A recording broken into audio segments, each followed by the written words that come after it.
So we saw intracellular transport first.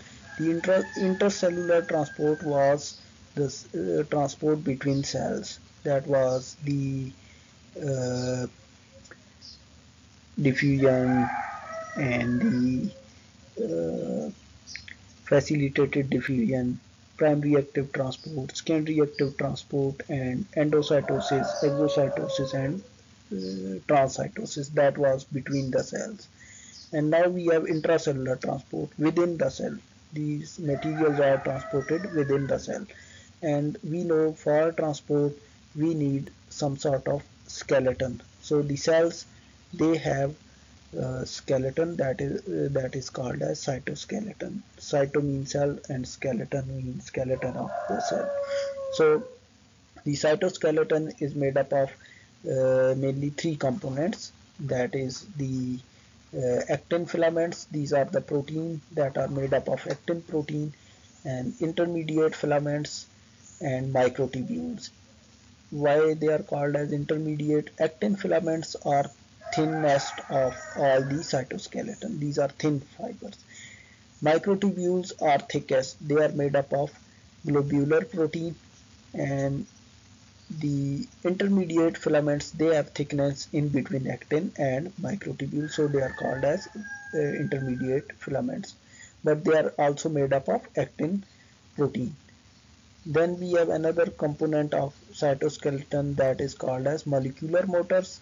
There are certain machines, vehicles that are running in cells. These vehicles are motors. They are using energy and transporting substances, so they are called as motors. So these motors, they are two types mainly, kinasian and dynein protein. We see them in detail. Here we can see the microtubules. They are about 25 nanometer thick. They are made up of smaller globules, and these globules, they are made up of tubulin proteins, so they are making a tube like structure. So this tube like structure has 5 nanometer thick wall. And then we have the actin filaments. They are made up of helical structures, helical chains, and these helical chains are 8 nanometer in diameter. They are made up of actin subunit. Actin is a type of protein. And then we have intermediate filaments. They are made up of again actin protein, and these protein, they are 10 nanometer thick. So they are in between this 25 nanometer and the 8 nanometer.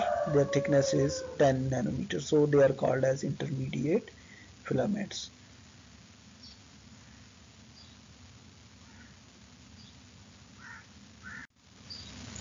Like the skeleton of an organism, the cellular skeleton is also performing same function. Like it helps in maintaining shape of the cell.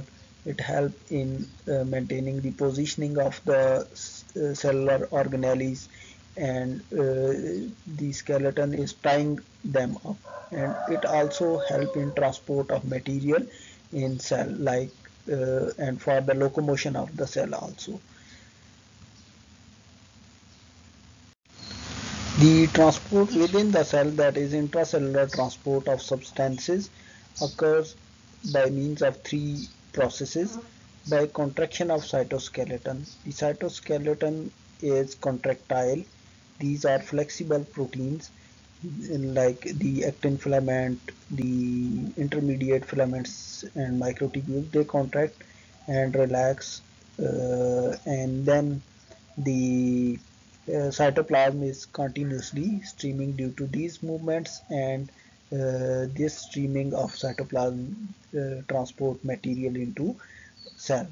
That is also called as haphazard transport, or it is non-directed transport that is occurring through contraction of cytoskeleton.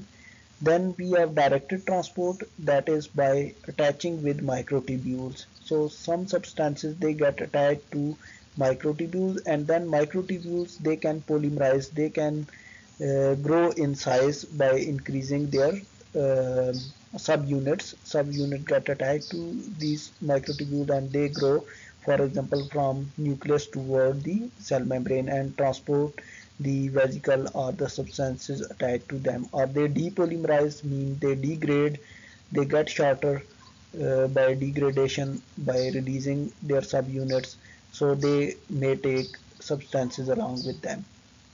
Then the third type is directed transport, that is through molecular motor by using energy. These are also called as active intracellular transport. Molecular motors are kinasian or dynein proteins.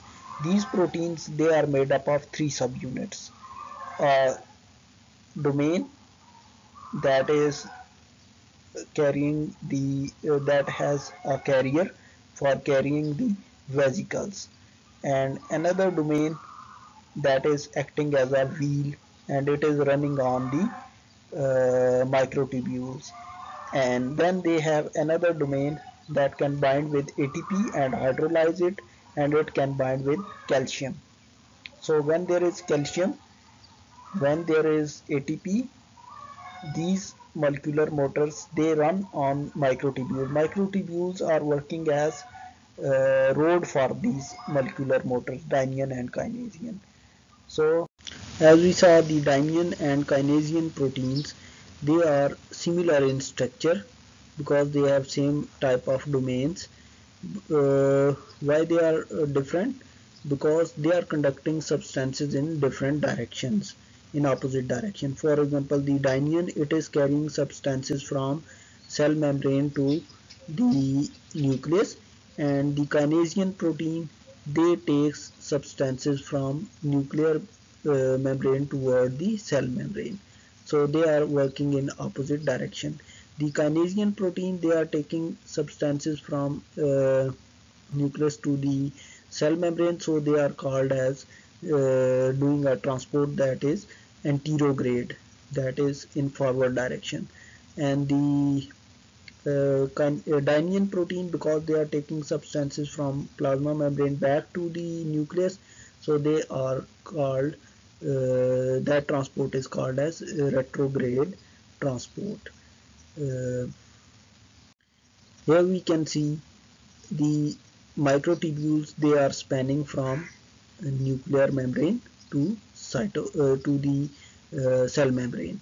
So the microtubules, they are working as roads for these dynein and kinasian motors or vehicles. So these vehicles, they have wheels for running on microtubules. They have ATP and calcium binding domain, and then they have a domain for binding a substance to transport. For example, in cell, there could be uh, formation of new mitochondria, because mitochondria are independent of the uh, cell division. They can divide themselves because they have their own genetic material. So when there is formation of new mitochondria, these mitochondria are taken up by these dynein and kinasian protein to transport them into different regions of the cells. Then we have the transport of whole cell, that is done by specialized structures, and these structures, they are again supported by the cytoskeleton and by the molecular motors. These structures, they are cilia and flagella. Cilia are shorter and they are more in number, and flagella are mostly one or two, not more than that, and they are longer. Uh, that are the only difference in cilia and flagella. Otherwise, they are similar. They are made up of microtubules in the form of 9 plus 2 doublets. Here we can see the 9 doublets, they are on periphery, and then there are 2 doublets in between. And then these doublets of microtubules, they are attached to each other through dynein protein. These dynein protein, they are same protein that we studied previously. So these dynein protein, they may use energy and they slip on each other, on the slip the microtubules on another microtubule. So they change the length of few fibers of the microtubule to produce the wave-like motion of the cilia or flagella. So we can see that in the previous slide. We have given a web link, so we can see the function of cilia and flagella over there. We have another structure, that is microvilli. Microvilli are actually the finger-like projections on the cell, and these projections, they are uh, projected by actin filaments. Actin filament of cytoskeleton is protruding out and it is making plasma membrane bulge, and they are increasing surface area. For example, in case of small intestine, for absorption of substances, there are microvilli, and the microvilli, they are supported by actin filaments.